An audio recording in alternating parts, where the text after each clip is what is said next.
The new Lego Technic McLaren P1 is expensive but worth it. It has working doors, an adjustable wing, and a mini V8 engine at the back.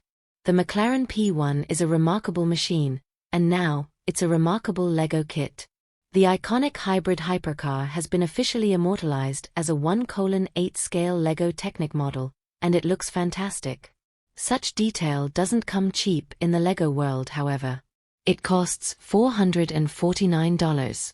For that price, you get 3,893 pieces that click together in a specific order. Provided you don't miss a step, you'll have dihedral doors that open to reveal an impressively thorough interior.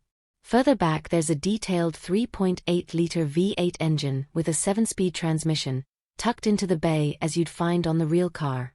It rides on functional suspension, and the rear spoiler raises or lowers to suit your taste. Of course, it also looks like the P1.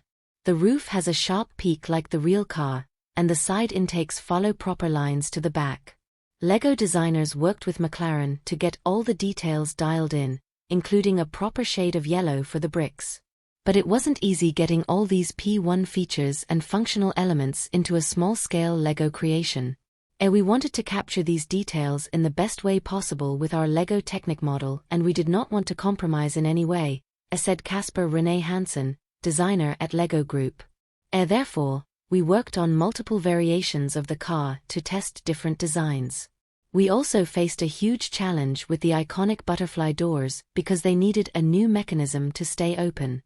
It was a great experience to recreate the McLaren P1, and I'm hoping all supercar enthusiasts out there are ready to explore the details and intricacies of the real McLaren P1 in Lego Technic form.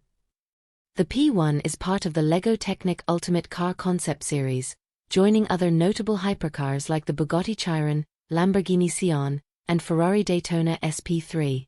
Sales begin in August. Each kit will have a unique serial number, and Lego insiders can get a Technic McLaren P1 logo if purchased before August 7th.